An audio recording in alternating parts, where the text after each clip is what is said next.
नमस्कार, जय माता दी। कैसे हैं आप सब? उम्मीद करती हूँ आप अपने घर में सुखी होंगे, संपन्न होंगे, खुशहाल होंगे। जी हाँ, आज हम बात करने जा रहे हैं दर्शकों, संकट किसी भी रूप में आ सकता है, चाहे वो शारीरिक रूप में आए या मानसिक कष्ट के रूप में आए।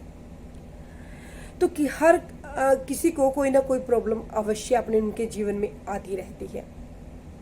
और ये जो संकट होता है, ये जो समस्या होती है, ये हमें अंदर ही अंदर खोखला कर देती है।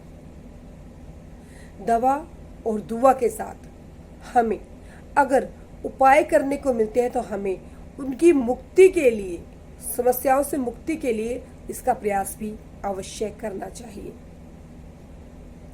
और आज मैं आपको शारीरिक और मानसिक कष्ट से मुक्ति के लिए बहुत ही आसान उपाय बताने जा रही हूँ।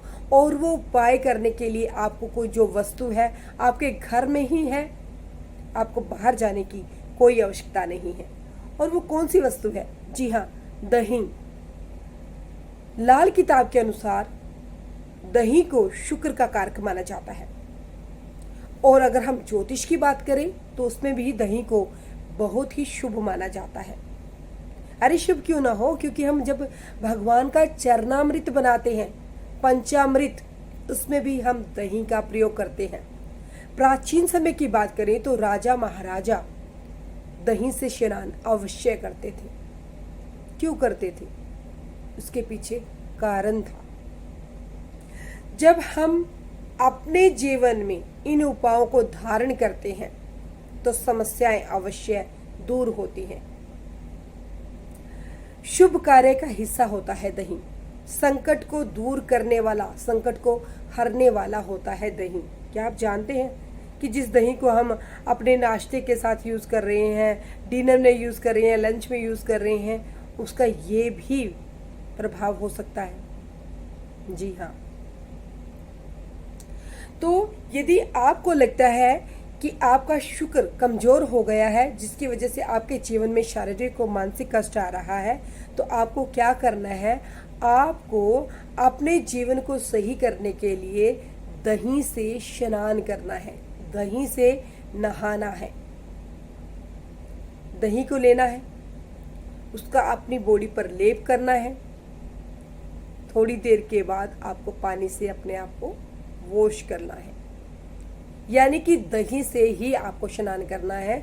साबुन की जगह आपको दही लेना है। आप इस उपाय को करके देखिए।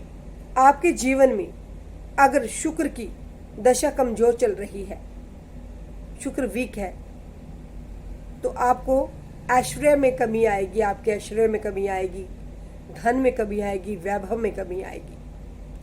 लेकिन जैसे ही आप शुक्रवार के दिन क्या करते हैं, दही से नहाना शुरू कर देते हैं, तो आपकी ये समस्या दूर होनी शुरू हो जाती है। शारीरिक कष्ट आपके दूर होने शुरू हो जाते हैं, क्योंकि जो आपके पे शारीरिक और मानसिक कष्ट आया वो शुक्र के कारण ही आता है। जब आप दही से स्नान करते हैं तो आपकी इन समस्या से आपको मुक्ति मिलनी शुरू हो जाती है, जीवन में खुशहाली आनी शुरू हो जाती है। शुक्र जब मजबूत होता है तो हमें ऐश्वर्य देता है, सुख सुविधाएं देता है।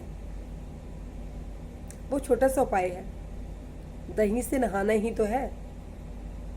करके देखिएगा, अति उत्तम। देखिए, इससे एक और लाभ है। दही से जब हम नहाते हैं हमारे बालों के लिए भी बहुत ही लाभकारी है। और इतना ही नहीं, हमारी स्किन पे भी ग्लो आता है जब हम दही का यूज़ करते हैं। आप कोई भी फेस मास्क बनाते हैं उसमें भी आप दही यूज़ करते हो। अगर आप बालों में हिना लगाते हो या कोई भी आप हेयर पैक लगाते हो तो उसमें भी आप दही का यूज़ करते हो। तो नुकसान तो आपको कुछ नहीं होगा। अगर आपको ये लगता है कि इस उपाय से मुझे कोई फ़ायदा नहीं हुआ, तो नुकसान भी कोई नहीं होगा, फ़ायदा तो अवश्य होगा। इस बात की मैं गारंटी देती हूँ। शारीरिक और मानसिक कष्टों से आपको अवश्य मुक्ति मिलेगी। आपके जीवन में सुख समृद्धि आएगी। जी हाँ, इस उपाय को कीजिए, सुखी रहिए, संपन्न रहिए। इसी कामना के साथ, इसी भावना के साथ कि सुखी रहें, संपन्न रहें, मैं आपसे विदा लेती हूँ। जय माता दी।